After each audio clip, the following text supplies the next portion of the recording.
back to the Losheim Gap at 1200 hours on the 16th of December 1944, or turn 4. In the north of the map, our 272nd Volksgrenadier Division has not had a lot of success against this greyhound. We've managed to get ourselves into a disrupted state, so I'm going to reposition our 3 battalions in the hope in the next turn we can pin the greyhound unit there in the north against the edge of the map, and also in doing so we should be able to block the railroad and the secondary road coming from the north. Not that I really expect American supply to be coming from this location, but I think it's a good habit to think about these things. In the meantime, the western element of these 326th has reached an important junction in its race to the bridge. So as you see, our zone of control now overlaps the entrance to the bridge, so the virtual supply trucks now will have to go around a longer route.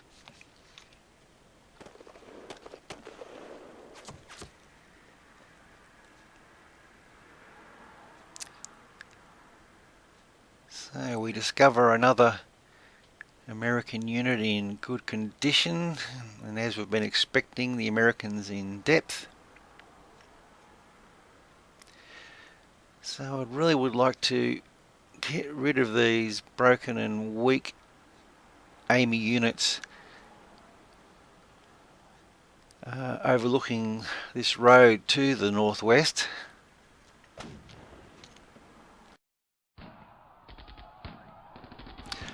After this round of combat, this is what the 326th position looks like.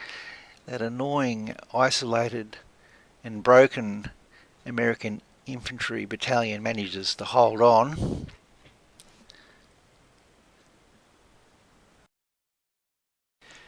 But the 326th is succeeding in clearing this road, and we're very close now to clearing the intersection with that secondary road leading south, and if you remember, that leads behind the American position facing the 277th, so they're in getting into pretty big trouble with their position.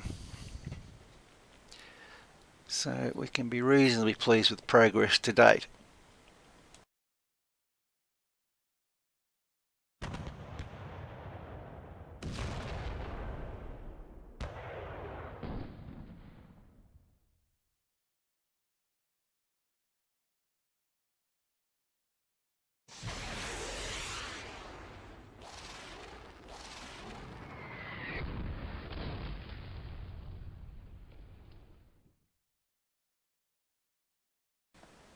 These guys in the north of 277th's position can do little more than annoy the American units given their strength. The strength of the 277th really is along the road to the south, and as I mentioned previously, it's the very southern American unit at the moment in the trench we want to get rid of. After some exchanges of fire, I thought I'd go for an assault, and in fact I thought I'd have to do 2 assaults to get this guy out of the trench.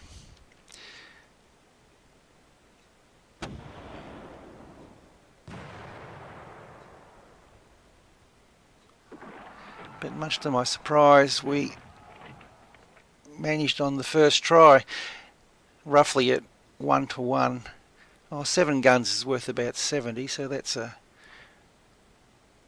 win. So I thought I'd have to use these guys for a secondary assault, but we got away with the single attack.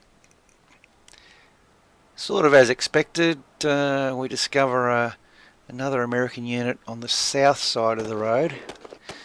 Given the importance of this road regarding access towards the major victory location, sort of to be expected.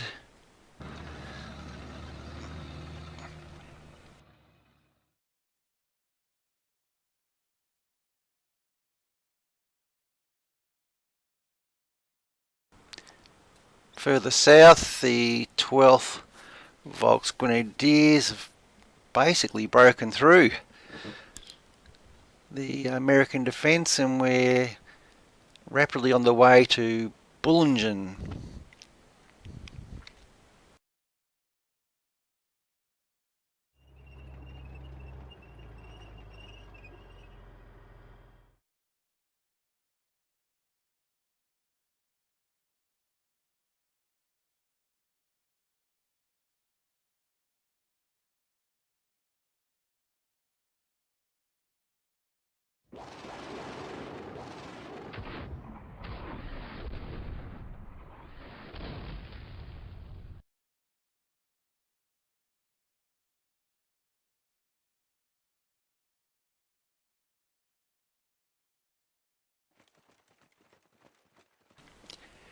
As we have bumped into these two artillery units seemingly sitting out by themselves, it seems like we must have totally smashed their forward units.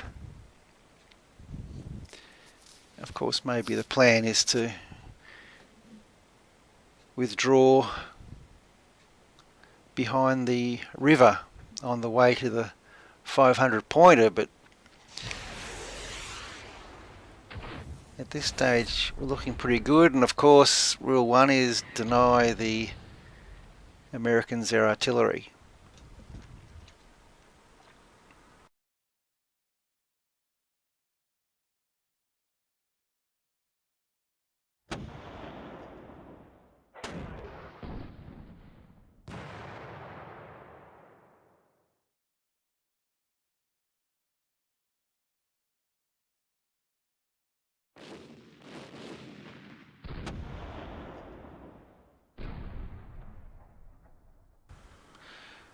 So after their turn, this was the position of the 12th, making very good progress, broken through the forest, and seemingly well on track towards Bulge.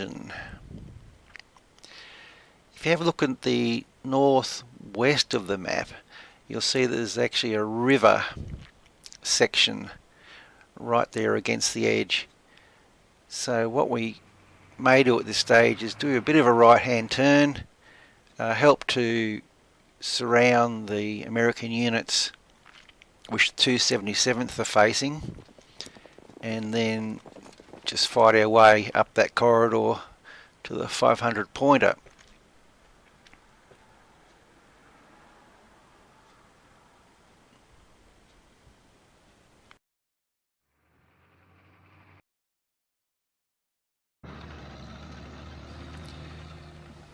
In the south, the 3rd Fallschirmjäger units and their supporting units are making good progress, starting to push some of their units more towards the secondary roads, because I think they're just going to be faster movement.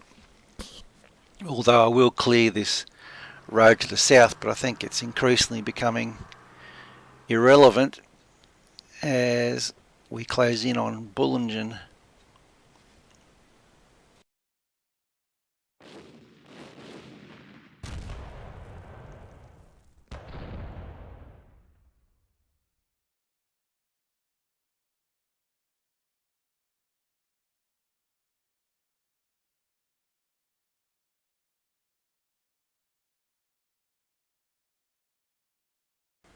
Moving on to turn 5 or 1400 hours.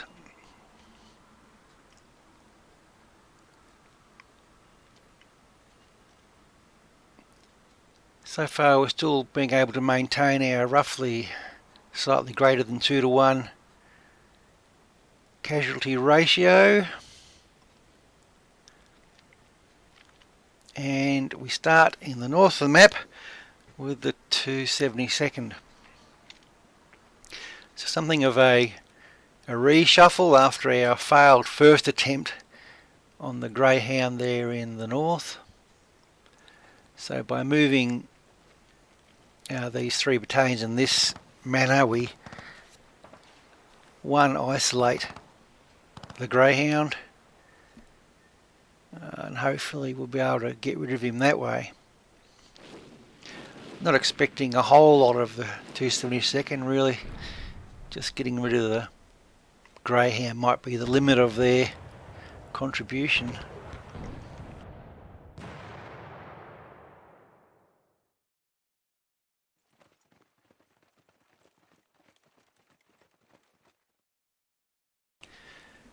So this regiment of the 326th Division manages to secure the bridge, so that's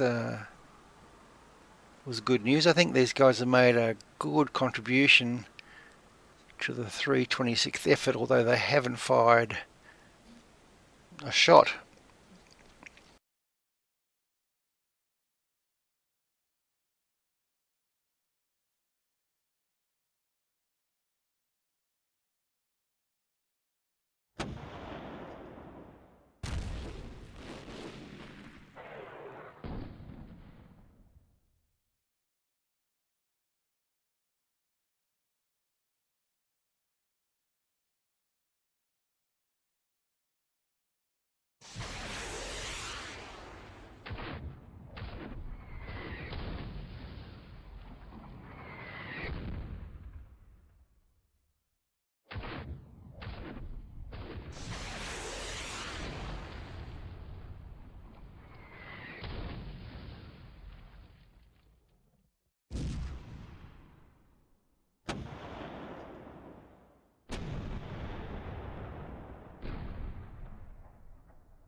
So after a protracted battle, we finally get rid of this American battalion.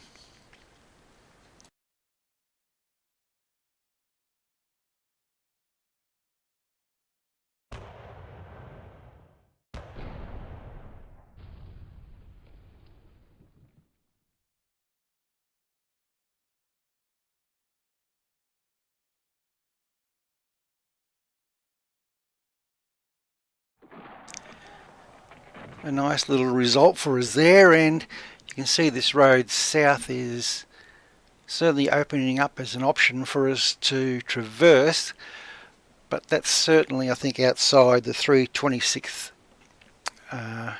order of operations. I'll still concentrate at these guys on trying to keep this road open, but the next turn we should get the lead elements of the 12th SS Panzer Division released to us, so they'll hopefully be able to clear up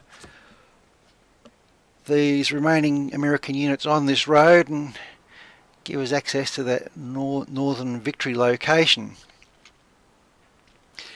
Similarly, looking south, you can see that important junction just above those American units on the bottom of the map, where our units from the south, the 12th Volksgrenadier Division and the 4th 3rd Fallschirmjäger, if they can take that junction, it could nearly be curtains for the Americans, I think, but we don't know what reinforcements they're going to get or what they have around the victory locations.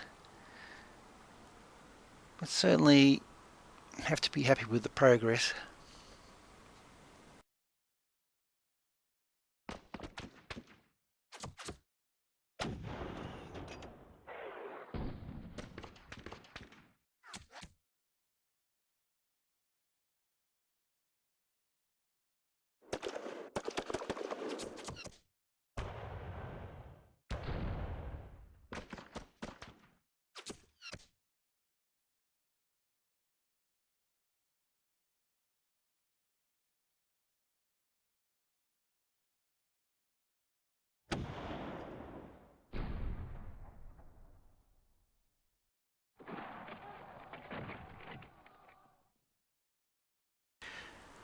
You may recollect earlier that I thought the 277th had the more difficult task compared to the 326th, but they've made a pretty good fist of it, and getting within 3 hexes of the end of this forest section with the secondary road, and having the units on the flanks, American units on the flanks in difficulty, it's looking like a pretty good avenue of access for the next turn, which is 1600 hours, and all going to plan. That's when we get our, well, there's a good result for us, clearing that hex. Yeah, so next turn we're expecting the SS divisions to be released, and then it's the play convoy management part of the game, which is a puzzle in itself.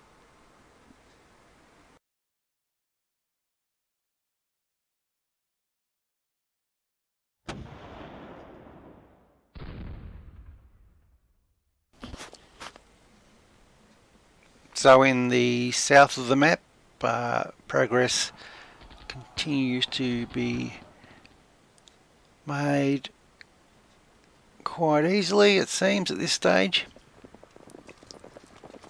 And the 12th VG and 3rd FJ and the supporting units are flooding forward, as is sections of the supporting artillery. We will have to take Bulge because it's obviously an important junction for our supply going through.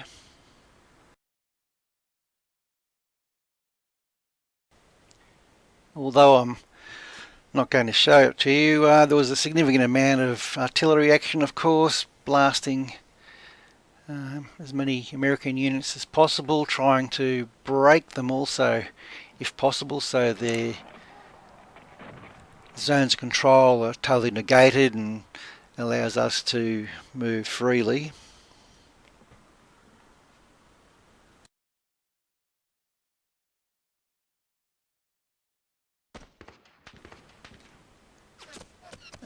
This move coming up is as much about shepherding and trying to push the AMI units away from where we want to go.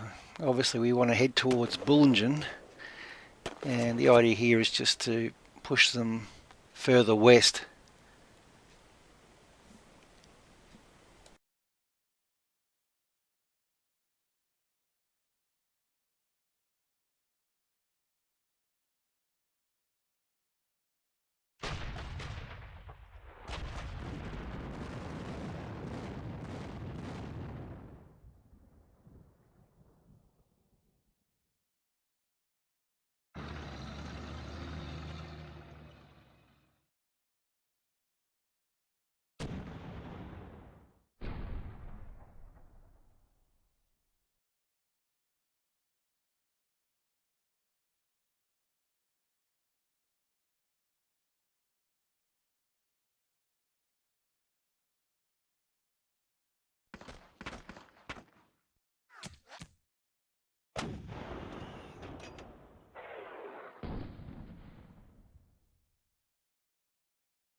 So as I've mentioned, in this turn the 12th SS Panzer Division has been released to us, and indeed if we hit the fixed units button you'll see they no longer come up for them.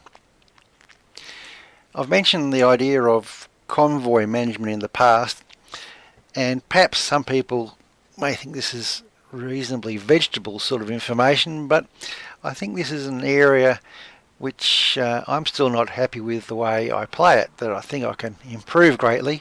So I thought I'd just spend a little bit of time just to explain some of my ideas. By hitting F4 and getting the parameter dialog, we get the stacking limit of 350 men. So I thought I'd just explain how that can have a major impact on movement.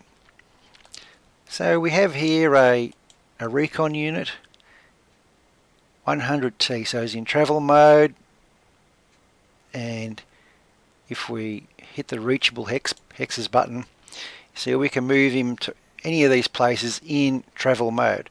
So if we change the travel mode to deployed, it would be less.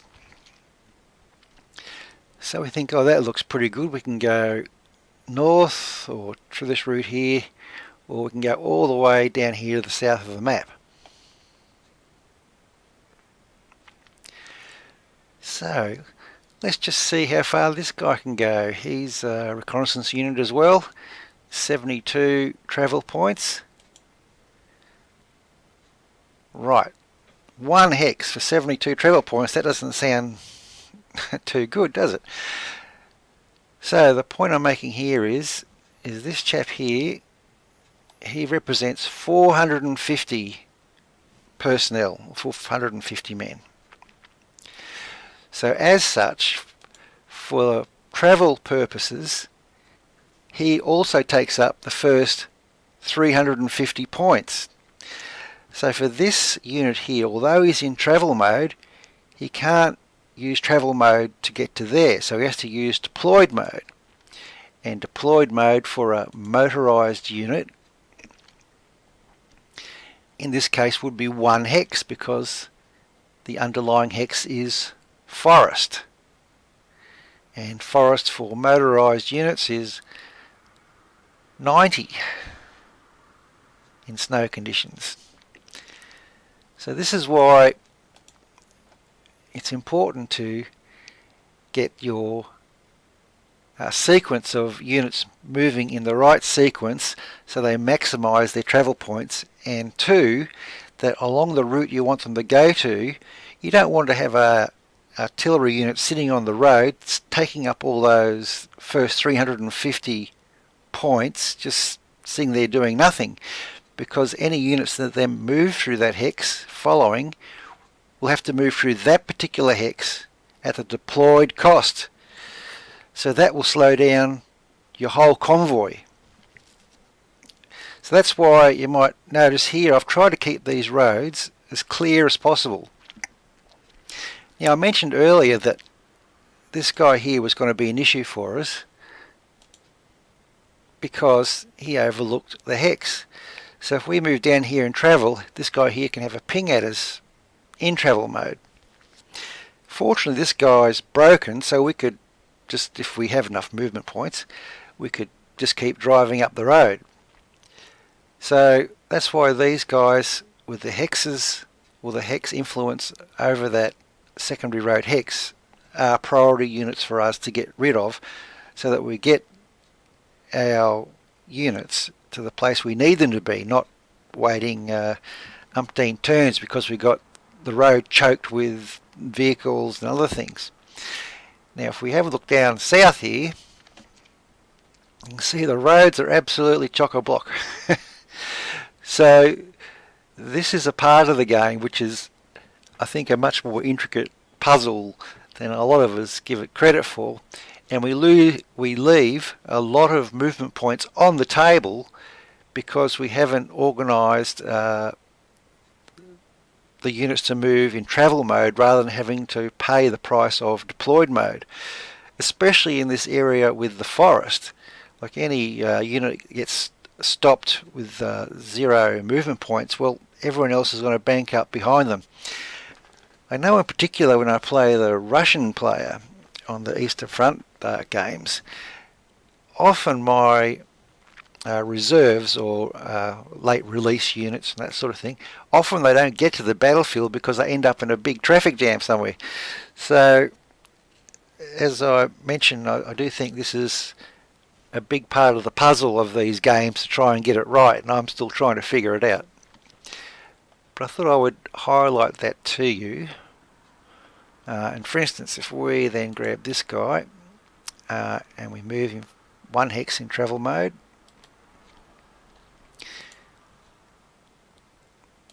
and we do the reachable hexes with this guy now, you'll see that he can now go down this way, whereas last time we only had the 1 hex come up. Now, because the junction's clear, and hence I think that should point out to you the importance of junctions and having them clear, or not having a unit, just a headquarters unit or someone just plonked there having a beer at the local tavern or something like that. Let's have a look at what I think is a reasonably common error which we can all make in the heat of battle. So we're all keen at this stage of the scenario to get the 12th SS Panzer Division to the front and apply those very important combat factors. So we grab a stack of units here. The recon unit has 72 transport, Panzer Grenadiers 72, and our track unit has 86. So we grab them in a stack in travel mode, looks all sweet, and we go click.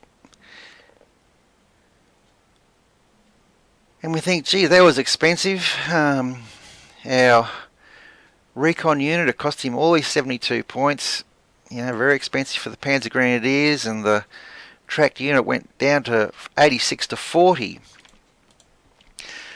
So what's happened there is the whole stack, although we've had it in travel mode and that we're on a primary road, the whole stack there has moved in deployed mode because it was had multiple units, and the total of the multiple units was over the road stacking limit.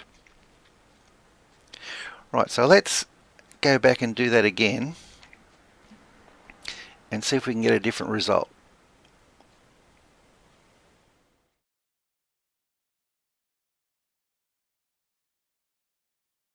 So here we are again with our stack. Now, looking at this stack of units, it would probably make more sense if we move the highest movement unit first, so he doesn't get stuck behind units. If we think that situation warrants that, because perhaps if we're just starting the move and we're going to go into Indian territory, well, we could very well want to put our recon unit up front. So you need to look at the situation when you're moving. But at this stage, as reinforcements or late release units, obviously we know that we're pretty confident at this stage that all the roads behind the front we can move quite freely on. So with that caveat, I'll just grab this track unit. 1, 2, 3. I'll grab, doesn't matter which one of these, but we'll go there and there.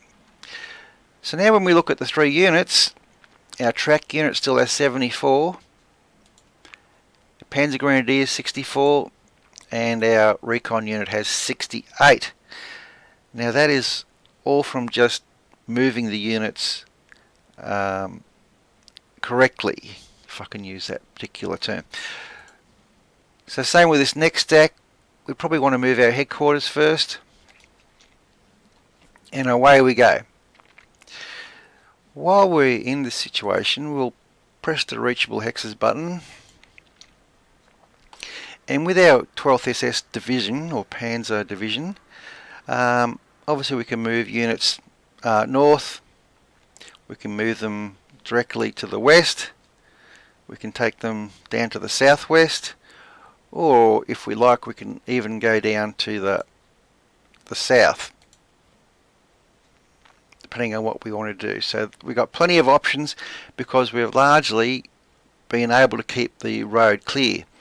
Now, I've been trying to build these bridges with our engineer units, but with no luck. So I've just got to presume in this scenario, or I may be getting really bad dice rolls every time, but you'd expect if I could have upgraded these bridges, I would have got at least one good dice roll. So I presume in this scenario, for whatever reason, I can't upgrade these bridges. So our leading formation is the SS Panzer Grenadier Regiment 25. So we may make a decision which says we want to move this bunch of units to assist the 272nd in the north to get rid of this grumpy greyhound. So of course we can do the good old move them one hex at a time. I'll tell you what, I'll move him first just to get the show on the road. And of course, so what we could do with this one is move him to there, unselect him, Alt. Okay. Now the trick with this Alt movement is to make sure there's a space between the bunch of units that you want to move. So we make sure we deactivate the unit, Alt. We grab this unit here. We can grab this unit here, Alt. As you can see in the formation, the next two units are also in this formation. So that means if you want to use this method, we then in fact 1, 2. So there we go. Panzer Grenadier Unit 25. They've all contiguous. That is, they have at least one hex link between them all. So then you can select not activate, but select the lead unit, select the destination hex, Alt, or hover over the destination hex, Alt, and then right mouse button, and the whole formation will trundle off to its maximum movement. And of course they only go as far forward as the leading unit's movement allowance. So in this case the headquarters unit had more movement, so you can then check them. Okay, you can't get over the river anyway. Now there's a little trick to this, which I'll just point out while I'm here. Let's say we want to move these 3 units here. As you can see, they're all in the one formation. So it looks like at this stage that these guys are discrete, but the Alt movement function is a divisional tool to move the whole division. So you need to know what division these guys are connected to, which in this case is the 12th SS Panzer Division. And because he has a common link with all these units here, if I was to use that Alt methodology, it would move the whole stack. So with these guys, if we wanted to move them in the way we suggested, so we put them in transport. Okay, well let's move this one first because he's 85. So we need to be at least one hex clear.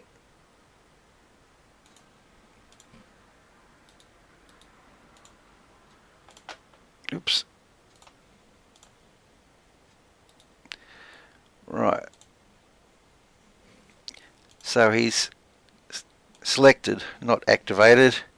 Alt, and you can move them like that. So that's an option for movement. And of course these guys here, as I mentioned, the SS Panzer Grenadier Regiment 26. If we were to, okay, let's we'll move this bridge ops guy out of the way. Engineer, bridge ops. Okay, so if we were to select this one here and then say reachable hexes, okay, so we can get down there. So if we were to do the same thing with him, because he belongs to the 12th SS Panzer Grenadier Division, if we were to do that, okay, it would, everyone in the division would follow them. So if you want to move subsections of divisions, regiments, you need to make sure they're discrete from the whole division. Okay, so a little bit more than what I was going to talk about with movement, but hopefully you can see some of the issues and challenges that come up with what I loosely term convoy management. So I'll go away now. I will move the 12th SS Panzer Division forward, and then I'll come back to you and we'll continue turn 6. In fact, because I blurred on so long about movement, I've decided that I'll cut this video short here because turn 6 ended up being reasonably busy, so you can look forward to that in the next video. So thanks for watching, enjoy your gaming, I hope you get something out of these videos. Cheers.